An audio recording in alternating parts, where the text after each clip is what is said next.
Ashraf for some more analysis on what's happening in Afghanistan. He is from the School of Politics and International Relations at the University of Nottingham and is joining us from London. Dr. Ashraf, thank you for being with us here on TRT World. First of all, just your understanding, if you can, on what you think is happening currently in the Panjshir. As Zamaralai said there, it's conflicting reporting coming out of that area.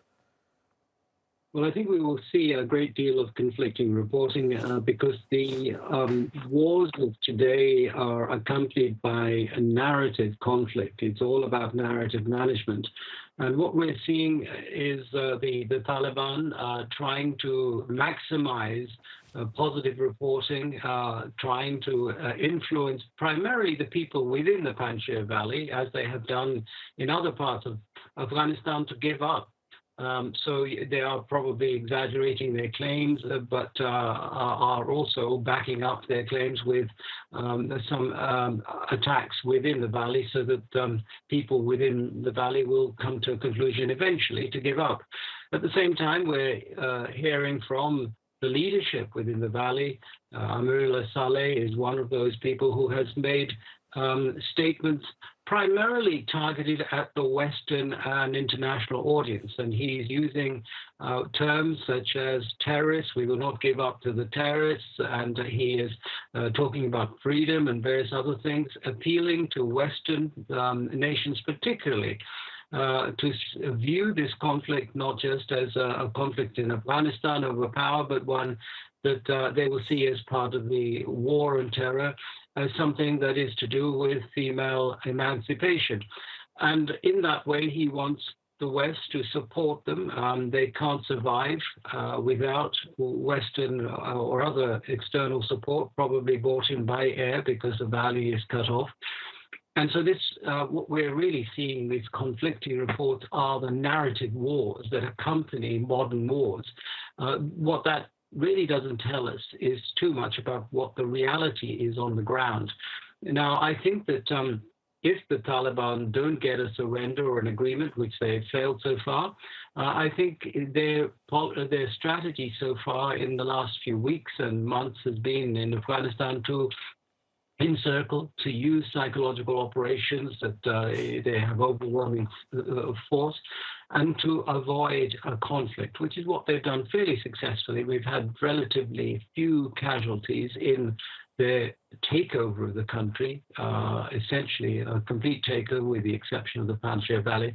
And I'm guessing that they will use this approach of strategic patience to see out the resistance in the Panjshir Valley, particularly during the winter, and then maybe in the spring they might start to put more pressure on them if the people in the Panjshir Valley don't get external support.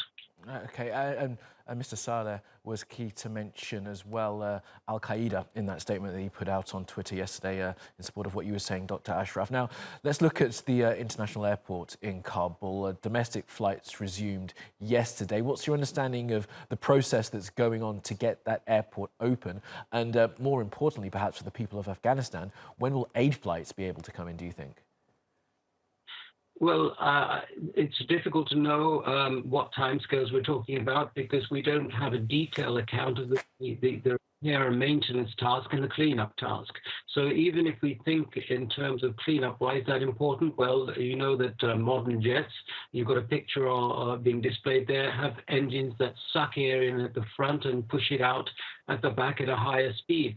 So what engines can do sometimes is suck up things such as empty water bottles and so on, and this can damage the engine. So even cleaning what would be effectively a mile or two of runway and taxiway will take a bit of time. And of course, we don't know the damage to, for example, to lighting and to the radar systems and so on. So it could be a matter of hours, it could be a matter of days. I think, you know, with Turkish and Qatari experts on the ground, particularly military experts, it shouldn't take a huge amount of time to get some rudimentary flights through the maximum throughput. You know, more than a few flights a day is likely to take longer. But I think maybe the bottleneck will soon transfer to getting things such as aviation fuel, because these flights will need to be refueled in sufficient quantities to Kabul, most of which, of course, will have to be done by land and probably across the border from Pakistan or other countries from the north. So I think all of that is probably being addressed, and I think that certainly where Turkish forces are involved, they have considerable on-the-ground experience over many years. I think they will know what's needed and what the solutions are. And I would think that within a matter of a few days, we would get certainly 8 flights through. They will have a priority because of the fact that food and other essential supplies are running low. And I would guess some evacuation flights will begin in reverse as well. And finally then, Dr. Ashraf, 3 weeks to the day since the Taliban marched into Kabul, what is your assessment of how much closer or perhaps far away they are from getting some kind of recognition and being able to have a functioning state within that country? Well, I think the functioning state is a prerequisite to recognition by and large. Even countries such as the such as Russia, do not want to recognize the Taliban, even though they're quite supportive of the fact that the Taliban have been successful, until they have something that they can recognize. And at the moment, the Taliban have not been able to establish a government. And if they can't establish a government, they can't have a functioning state. So I think those are the real challenges. And I think in that regard, the Taliban have 2 major challenges. One is, who are the Taliban? They have several factions. They don't have a clear leadership. And the vision of the leadership, some of it's very positive, is not necessarily understood and shared by the foot soldiers. So they have an internal, if you like, public relations, education challenge. They will have to align the 3 or 4 factions within the top leadership. And then they have to decide what they mean by an inclusive government. And they're trying very hard to bring in former government members, but how will they be brought in? How representative will they be? So those are some very significant hurdles. And the very fact that they're at the 3-week point without any clear way forward is an indication of the challenges both within the Taliban and without. So I think it's really at a critical point.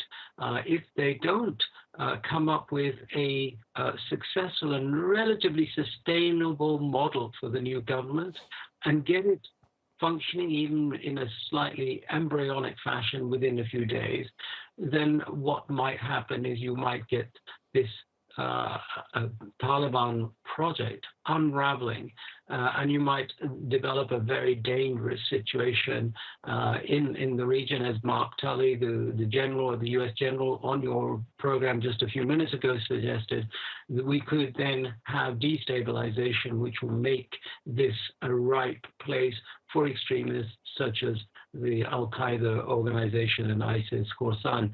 So there are the next few weeks, in many ways, the most critical weeks for the Taliban's future, for the Afghanistan future. Okay, Dr. Afzal Ashraf from the University of Nottingham. Appreciate your analysis, sir. Thank you very much for being with us.